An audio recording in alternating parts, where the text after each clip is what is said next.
Magandang umaga po sa ating lahat. Narito ang ating weather update para sa araw ng Sabado, January 3, 2026.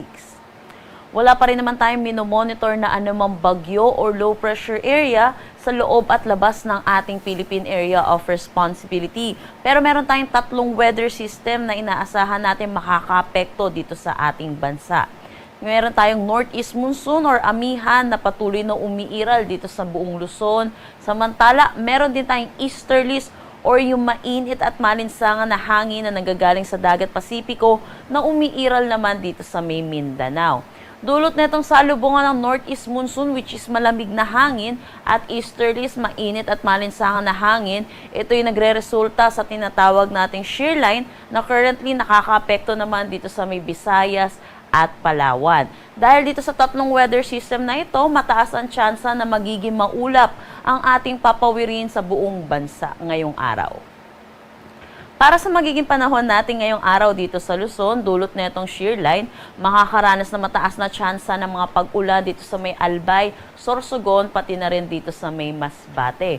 Samantala, dulot naman itong northeast monsoon, yung malakas na bugso na itong northeast monsoon natin, makakaranas ng maulap na papawirin na may mga pag-ulan dito sa may Cagayan Valley, Cordillera Administrative Region, Aurora, Quezon at malaking bahagi ng Mimaropa. Para naman sa Metro Manila at nalalabing bahagi ng Luzon, makakaranas tayo ng maulap na papawirin na may mga mahihinang pag-ulan.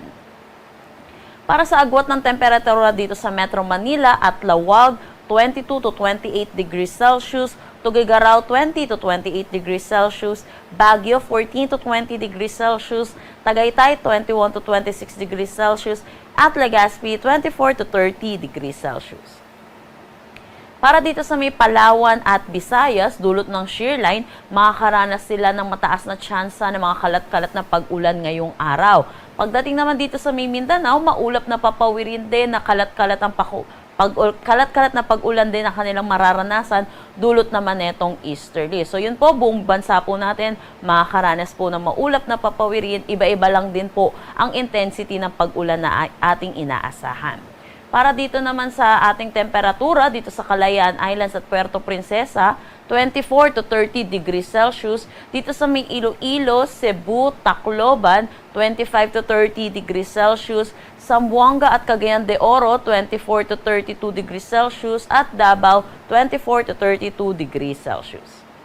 Sa ngayon, malakas po yung bugso ng ating northeast monsoon or amihan, kaya nagtaas tayo ng gale warning dito sa may Batanes, Cagayan kasama na Ambabuyan Islands, Isabela, Ilocos Norte, Ilocos Sur, Aurora, Camarines Norte, Camarines Sur, Catanduanes, Albay, Sorsogon, Northern Samar at Eastern Samar. Pinapaalalahanan po natin mga kababayan po natin mangingisda at may mga sasakyan malit pandagat, delikado po muna pumalaot dito. At dahil na rin po malakas po yung bugso ng ating northeast monsoon, posibleng madagdagan pa po itong areas po natin pagdating dito sa areas ng Visayas.